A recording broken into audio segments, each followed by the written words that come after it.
प्रेम से बोलिए प्रिय भक्तगणों, जय शनि महाराज की। नमस्कार प्रिय भक्तगणों, स्वागत है आप सभी का आपके अपने चैनल ज्ञान अर्थ में। आप सभी का दिन शुभ और मंगलमय हो। भगवान शनि महाराज की कृपा आपके और आपके समस्त परिवार पर सर्वदा बनी रहे। श्रोताओं, आज चैत्र मास का अंतिम शनिवार है। आज शनिवार के दिन आप रसपान करेंगे भगवान शनि देव की पावन एवं प्रचलित ब्रज कथा।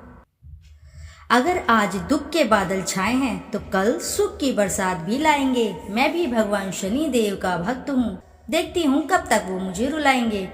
प्रिय भक्तगणों, शनि देव की कृपा पाने के लिए साधक तरह तरह के नाना प्रकार के उपाय एवं प्रयत्न करते रहते हैं। भगवान शनि महाराज की कृपा पाने का मात्र यदि आपने शनिवार के दिन भगवान शनि महाराज की कथा का रसपान कर लिया है तो भी आपकी समस्त परेशानियों का अंत हो जाएगा। आइए तो ध्यान लगाकर रसपान करते हैं पूर्णिमा के अवसर पर श्री शनि महाराज की पावन एवं प्रचलित व्रत कथा। एक समय स्वर्गलोक में बड़ा कौन है के प्रश्न के 9 ग्रह में वाद विवाद हो गया। विवाद इतना बढ़ गया कि परस्पर भयंकर युद्ध की स्थिति बन गई। निर्णय के लिए सभी देवता देवराज इंद्र के पास पहुँचे और बोले, हे देवराज, आपको निर्णय करना होगा कि हम में से कौन सा बड़ा है। देवता का प्रश्न सुनकर देवराज इंद्र उलझन में पड़ गए। इंद्र बोले, मैं इस प्रश्न का उत्तर देने में असमर्थ हूँ। हम सभी पृथ्वी लोक में उज्जैनी नगरी में राजा विक्रमादित्य के पास चलते हैं। देवराज इंद्र सहित सभी ग्रह देवता उज्जैनी नगरी पहुँचे। महल में पहुंचकर जब देवताओं ने उनसे अपना प्रश्न पूछा तो राजा विक्रमादित्य भी कुछ देर के लिए परेशान हो उठे, क्योंकि सभी देवता अपनी अपनी शक्तियों के कारण महान थे। किसी को भी छोटा या बड़ा कह देने से उनके क्रोध के प्रकोप से भयंकर हानि पहुंच सकती थी। अचानक राजा विक्रमादित्य को एक उपाय सूझा और उन्होंने विभिन्न धातुओं स्वर्ण, रजत, चांदी, कांसा, ताम्र, तांबा, सीसा, रांगा, जस्ता, अभ्रक व लोहे के 9 आसन बनवाए। धातुओं के गुण के अनुसार सभी आसनों को एक दूसरे के पीछे रखवाकर उन्होंने देवताओं को अपने अपने सिंहासन पर बैठने को कहा। देवताओं के बैठने के बाद राजा विक्रमादित्य ने कहा, आपका निर्णय तो स्वयं हो गया। जो सबसे पहले सिंहासन पर विराजमान है वही सबसे बड़ा है। राजा विक्रमादित्य के निर्णय को सुनकर शनि देव ने सबसे पीछे आसन पर बैठने के कारण अपने को छोटा जानकर क्रोधित होकर कहा, राजा विक्रमादित्य, तुमने मुझे सबसे पीछे बैठाकर मेरा अपमान किया है। तुम मेरी शक्तियों से परिचित नहीं हो, मैं तुम्हारा सर्वनाश कर दूंगा। शनि ने कहा, सूर्य एक राशि पर 1 महीना, चंद्रमा 2.25 दिन, मंगल 1.5 महीने, बुध और शुक्र 1 महीने, बृहस्पति 13 महीने रहते हैं, लेकिन मैं किसी राशि पर 7.5 वर्ष यानी 7.5 तक रहता हूँ।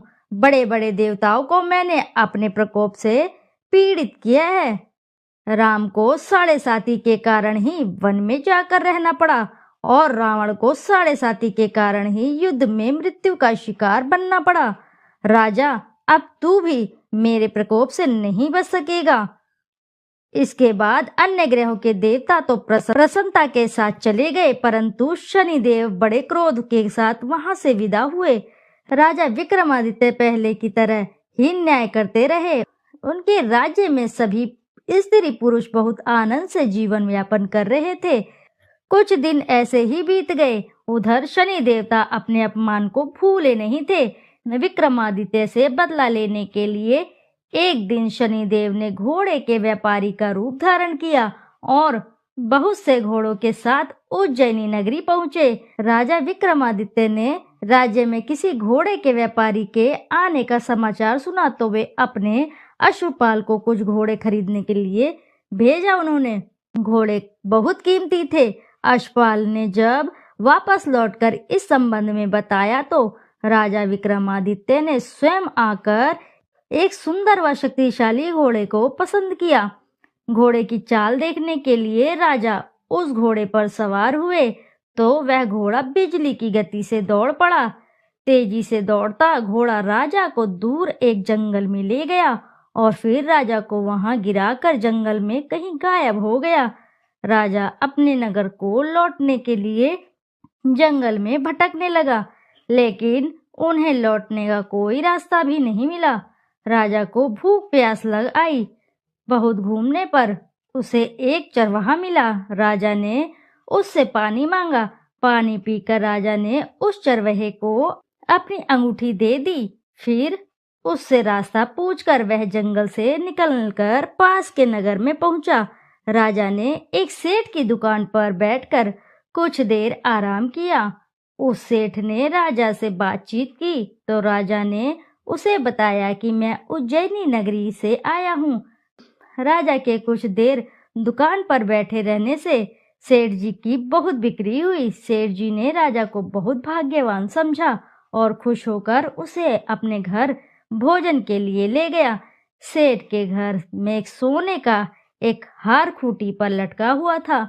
राजा को उस कमरे में छोड़कर सेठ कुछ देर के लिए बाहर गया। तभी एक आश्चर्यजनक घटना घटी। राजा के देखते देखते सोने के उस हार को खूंटी निगल गई। सेठ ने कमरे में लौटकर हार को गायब देखा तो चोरी का संदेह राजा पर ही किया, क्योंकि उस कमरे में राजा ही अकेला बैठा था। सेठ ने अपने नौकरों से कहा कि इस परदेसी को रस्सियों से बांधकर नगर के राजा के पास ले चलो। राजा ने विक्रमादित्य से हार के बारे में पूछा तो उसने बताया कि उसके देखते ही देखते खूंटी ने हार को निगल लिया था। इस पर राजा ने क्रोधित होकर चोरी करने के अपराध में विक्रमादित्य के हाथ पांव कटवाने का आदेश दे दिया। राजा विक्रमादित्य के हाथ पांव काटकर उसे नगर की सड़क पर छोड़ दिया गया। कुछ दिन बाद एक तेली उसे उठाकर अपने घर ले गया और उसे अपने कोल्हू पर बैठा दिया। राजा आवाज देकर बैलों को हाँकता रहता। इस तरह तेली का बैल चलाता रहा और राजा को भोजन मिलता रहा। शनि के प्रकोप की 7.5 पूरी होने पर वर्षा ऋतु प्रारंभ हुई। राजा विक्रमादित्य एक रात मेघमल्हार गा रहा था। तभी नगर के राजा की लड़की राजकुमारी मोहिनी रथ पर सवार उस तेली के घर के पास से गुजरी। उसने मेघमल्हार सुना तो उसे बहुत ही अच्छा लगा और दासी को भेजकर गाने वाले को बुलाने को कहा। दासी ने लौटकर राजकुमारी को अपंग राजा के बारे में सब कुछ बता दिया। राजकुमारी उसके मेघमल्हार से बहुत प्रसन्न मोहित हुई। अतः उसने सब कुछ जानकर भी अपंग राजा से विवाह करने का निश्चय कर लिया। राजकुमारी ने अपने माता पिता से जब यह बात कही तो वे हैरान रह गए।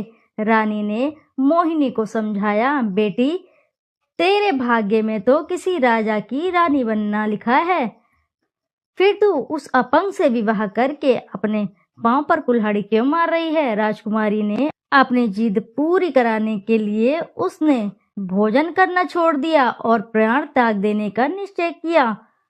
आखिर राजा रानी को विवश होकर अपंग विक्रमादित्य से राजकुमारी का विवाह करना पड़ा। विवाह के बाद राजा विक्रमादित्य और राजकुमारी तेली के घर में रहने लगे।